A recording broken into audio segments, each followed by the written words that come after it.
Hello, everybody. Today is the 9th of February, and as always, we're going to tell the pain story.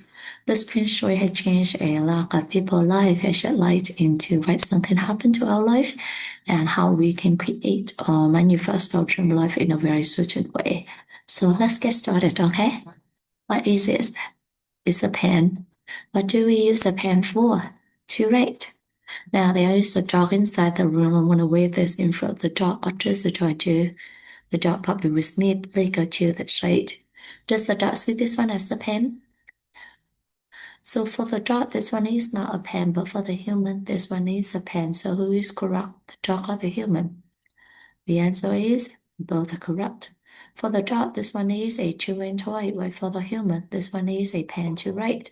The dog is correct in the dog world, the human is also correct in the human world. So that is our first lesson. Both are correct. Now, let's imagine that there is a table in front of me, so I'm going to put this thing on the table.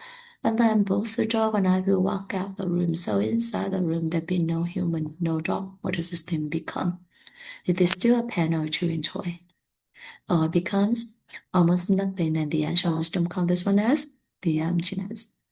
The emptiness is actually a very magical definition. As we understand the emptiness, we'll be able to achieve anything in our life. Just like Ishima Gorosh applied the emptiness into his business and was able to build a business with a revenue of $215 million a year. He's also able to help several refugees. So what is the emptiness? Why is that so magical? Let's go back to the page story, okay?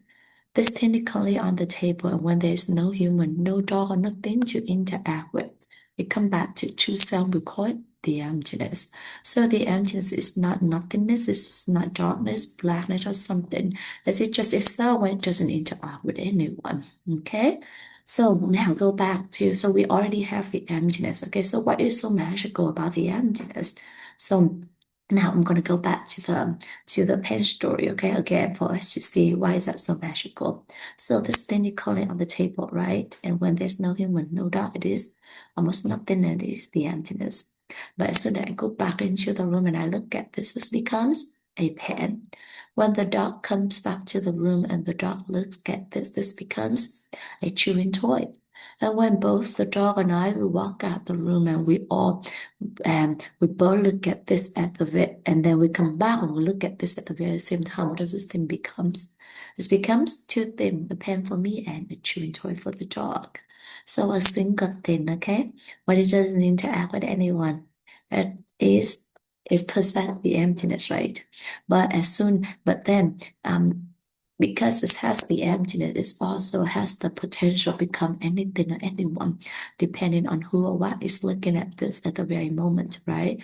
So that is our second lesson. Along with the emptiness, we all have limitless potential. Now I see this as a pen. So does this pen coming from me or does this pen coming from the thing itself? This pen is actually coming from me. Why am I so certain? Because if this thing is the pen itself, then the dog or anything in this entire universe will have to see it for what it is, which is a pen. But does the dog see this one as a pen? No. So this pen is actually coming from me. This pen is actually coming from my mind, and everything is actually coming from our mind. So that is our third lesson. Everything is actually coming from our mind. Now we all agree that this pen is coming from my mind, right?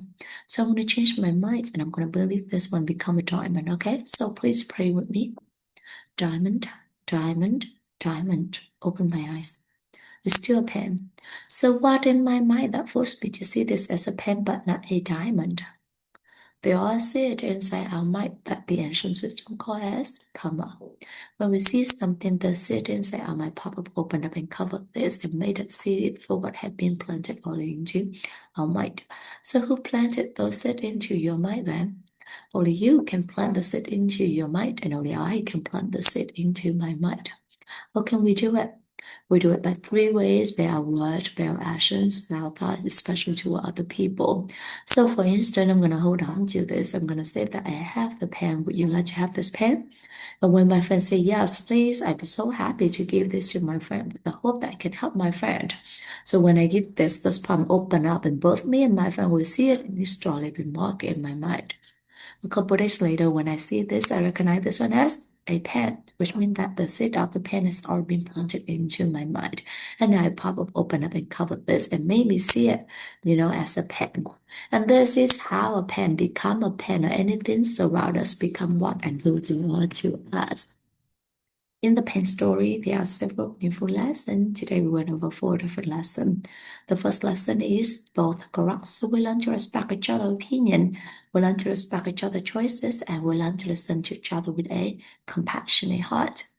The second lesson is, along with the emptiness, we all have limitless potential. So trust your potential, trust the potential of everyone or everything around you, and trust the potential of whatever happened to you. And the third lesson is, everything is actually coming from the seed inside our mind. So be 100% responsible to whatever happened to us. Don't blame anyone, because in the end, we are the only one who can plant the seed into our mind. And the fourth lesson is how to incorporate those lessons into our life to create or manifest our dream life. So first, you have to know what you want to manifest in your life first, right? And then we start planting those seeds using our word or action, our thoughts with other people. So for instance, if we want to have happiness, then we plant the happiness seed using our word or action, our thoughts with other people, helping other people to be happier. If we want to have prosperity, then we use our word or action, our thoughts, helping other people to have more, to get them more prosperous. And if we want to be healthy, then we will use our word or action, our thoughts, helping other people to get more healthier, right? And just like that, whatever that we want, making sure that we use our word or action, our thoughts with other people, helping other people to get that very same seed. And that is the best way to ensure that the seed get planted into your mind. And one of these days, that seed will sprout up and then become a tree or plant, and you're gonna harvest from the seed that you have planted earlier, in your mind. And the lesson that I would like to share with you all today is that um yesterday a friends of mine, very close friends of mine, like I think during the weekend, and she came to me. She shared with me something, about her families, and even though I do feel very empathize with her. I do feel empathetic with her. I do feel that.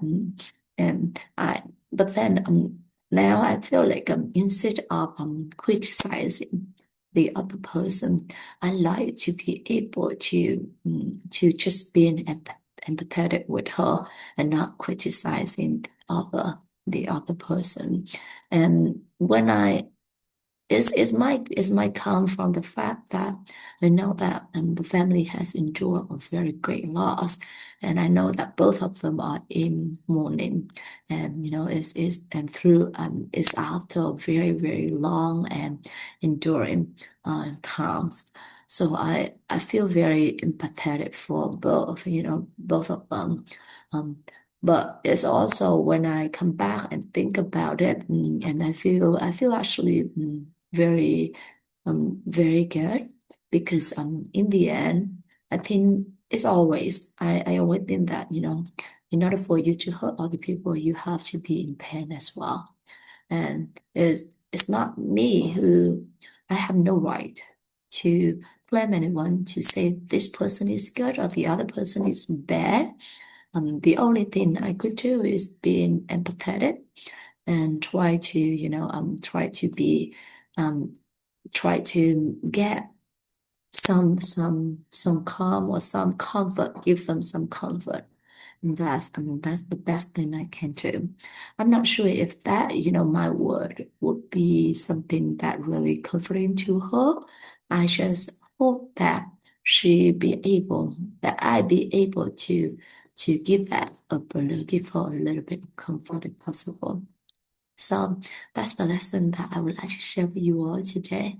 And thank you so much, everyone, for listening to me today. Thank you, Unlearn, for coming me in this 3,000-day journey.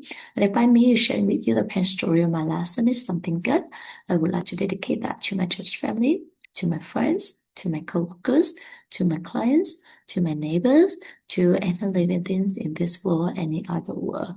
with love, wisdom, and gratitude.